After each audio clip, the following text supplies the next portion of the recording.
तुम्हालाही केस गळणं, डॅन्ड्रफ आणि अकाली पांढरे होणाऱ्या केसांमुळे त्रास होत असेल तर विचार करा. जर फक्त रात्री झोपण्यापूर्वी एक नैसर्गिक सिरम वापरलं आणि तुमचे केस पुन्हा मजबूत, दाट आणि काळे झाले तर?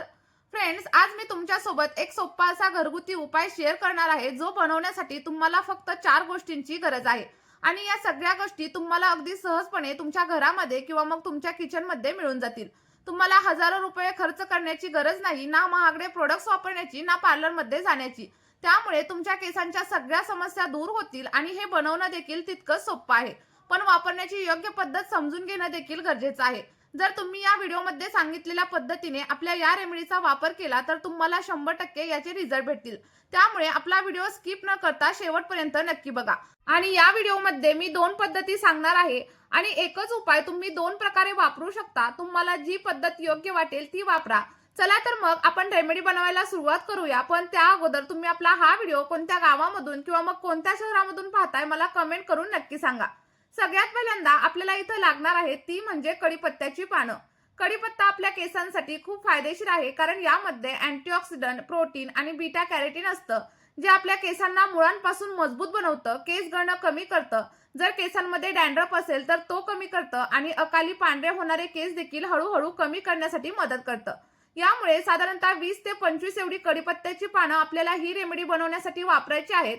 जर तुमच्याकडे फ्रेश अशी कढीपत्त्याची पानं असतील तर ती घेऊ शकता किंवा मग ड्राय कढीपत्त्याची पानं असतील ना, ती देखील वापरू शकता. आणि यापैकी काहीच तुमच्याकडे नसेल तर तुम्ही कढीपत्त्याची पावडर देखील नक्कीच वापरू शकता. आपल्या या व्हिडिओमध्ये आपण जे काही घटक वापरले ते सगळे काही मी व्हिडिओमध्ये प्रोडक्ट टॅग केलेले आहेत. जर तुम्हाला परचेस करायचे असतील तर तुम्ही तिथून देखील नक्कीच परचेस करू शकता. त्यानंतर बघा, तुमच्याकडे जे कोणतं भांडं असेल ते तुम्हाला घ्यायचं आहे. इथं मी एक स्टीलचं भांडं घेतलेलं आहे आणि यामध्ये आपण घेतलेली सगळी काही कढीपत्त्याची पानं ऍड करायची आहेत. कढीपत्त्याची पानं ऍड केल्याच्या नंतर आपण इथे दुसरा घटक वापरणार आहोत, तो म्हणजे मेथीदाणे. कारण मेथीदाण्यामध्ये प्रोटीन, आयर्न आणि निकोटिक ऍसिड भरपूर प्रमाणात असतं, जे आपल्या केसांना मजबूत करतं, सोबतच केस गळणं कमी करतं आणि नवीन केस उगवण्यासाठी देखील मदत करतं. मेथीदाणे आपल्या केसांना योग्य असं पोषण देतात, त्यांना अगदी मऊ, रेशमी आणि चमकदार बनवण्यासाठी देखील हेल्प करत असतात. त्यामुळे मेथीदाणा हे आपल्या केसांसाठी एक प्रकारचं वरदानच मानलं जातं. बघा, इथं साधारणतः एक मोठा चमचा एवढा मेथीदाणा आपली रेमेडी बनवण्यासाठी आपल्याला लागणार आहे. आता मेथीदाणा ऍड केल्याच्या नंतर त्यानंतर आपण याच्यामध्ये कलौंजी म्हणजेच काळ्या जिऱ्यांचा वापर करणार आहे. कारण काळ्या जिऱ्यांमध्ये अँटीऑक्सिडंट, ओमेगा 3 आणि ओमेगा 6 फॅटी ऍसिड्स असतात, जे आपल्या केसांना घनदाट, काळे आणि मजबूत बनवण्यासाठी हेल्प करतात. हे आपलं केस गळणं कमी करतात, केसांच्या मुळांना पोषण देतात आणि केसांची वाढ देखील सुधारण्यासाठी हेल्प करत असतात. त्याचप्रमाणे जर स्कॅल्पमध्ये डॅन्ड्रफ असेल किंवा कोणत्याही प्रकारचं स्कॅल्पचं इन्फेक्शन असेल ना, ते देखील कमी करण्यासाठी आपल्याला कलौंजी हेल्प करत असते. साधारणतः एक छोटा चमचा एवढी कलौंजी आपण याच्यामध्ये ऍड केलेली आहे. आणि त्यानंतर सगळ्यात शेवटी आपण यामध्ये लवंगांचा वापर करणार आहे. कारण लवंगांमध्ये युजेनॉल, अँटीऑक्सिडंट आणि बरेच पोषक घटक असतात, जे आपल्या स्कॅल्पमधील रक्ताभिसरण सुधारवतात आणि त्यामुळे केसांची वाढ अगदी जलद गतीने होत असते. सुमारे 8 ते 10 एवढ्या लवंगा आपण याच्यामध्ये ऍड करणार आहे आणि त्यानंतर तुमच्या केसांच्या सगळ्या काही समस्या अगदी दूर होऊन जातील. तुमच्या केसांमध्ये नैसर्गिक असा काळेपणा टिकून राहील आणि केस तुटणं देखील हळूहळू कमी होईल. तुम्हाला इथं एक गोष्ट लक्षात ठेवायची, फुलं असलेल्या लवंगांचा आपला रेमेडी बनवण्यासाठी वापर करायचा आहे. कारण याचा इफेक्ट आपल्या केसांवरती खूप छान असा मिळतो आणि त्यामुळे केस गळती तर कमी होतेच, पण जर तुम्हाला कुठल्याही प्रकारचं स्कॅल्पचं इन्फेक्शन असेल ना, ते देखील हळूहळू कमी होण्यासाठी हेल्प होत असते. आता ह्या चारही गोष्टी व्यवस्थित अशा एकमेकांमध्ये मिक्स करा आणि त्यानंतर 1 ग्लास एवढं फिल्टर केलेलं पाणी याच्यामध्ये ऍड करा. पाणी ऍड केल्याच्या नंतर पुन्हा एकदा सगळ्या गोष्टी व्यवस्थित मिक्स करून घ्या. आणि लक्षात ठेवा, जर तुम्ही इथं फिल्टरचं पाणी नसेल तर जे कोणतं तुम्ही पाणी पित असाल तेच पाणी इथं वापरा. बोरिंगचं वगैरे पाणी अजिबात वापरू नका. आता बघा, जी आपली पहिली पद्धत आहे त्यामध्ये तुम्हाला काय करायचंय, आपलं सगळं काही मिश्रण एका रात्रभरासाठी व्यवस्थित असं झाकून ठेवायचं आहे.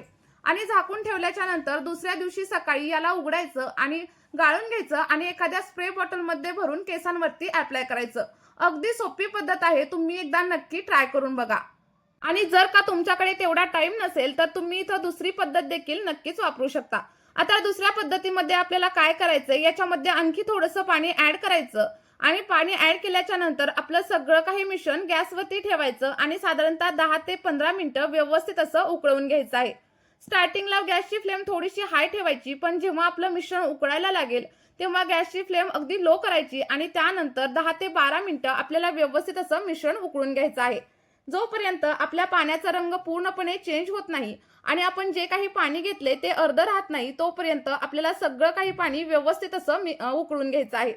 आणि तुम्ही इथं पाहू शकता आपलं सगळं काही पाणी व्यवस्थित असं उकळत आहे आणि त्याचा कलर देखील हळूहळू चेंज झालेला तुम्हाला दिसत असेल. पाणी उकळत असताना आपल्याला इथं मध्ये-मध्ये थोडंसं हलवायचं आहे, जेणेकरून काय होईल, आपली सगळी पोषक तत्व आपल्या पाण्यामध्ये उतरली जातील. बघा इथं पाणी व्यवस्थित असं उकळलेलं आहे आणि त्यामधील जे काही घटक आहेत ते देखील व्यवस्थित असे शिजलेले आहेत. आणि जेव्हा पण तुमचं पाणी अर्धं राहील तेव्हा आपल्याला गॅसची फ्लेम ऑफ करायची आहे. बघा इथं माझं सगळं काही पाणी व्यवस्थित असं 5 ते 10 मिनिटांसाठी उकळून झालेलं आहे. त्यामुळे आता मी गॅसची फ्लेम बंद करणार आहे आणि त्यानंतर साधारणतः 5 ते 10 मिनिटं आपलं सगळं काही पाणी आपण थंड करण्यासाठी असंच ठेवून देणार आहे. कारण कधीही गरम सिरम किंवा कोणतीही गरम गोष्ट केसांवरती अजिबात अप्लाय करू नका. यामुळे केस अगदी ड्राय आणि फ्रीझी होतात. बघा मी गरम असतानाच सगळं काही सिरम गाळून घेणार आहे आणि त्यानंतर थंड करण्यासाठी ठेवणार आहे.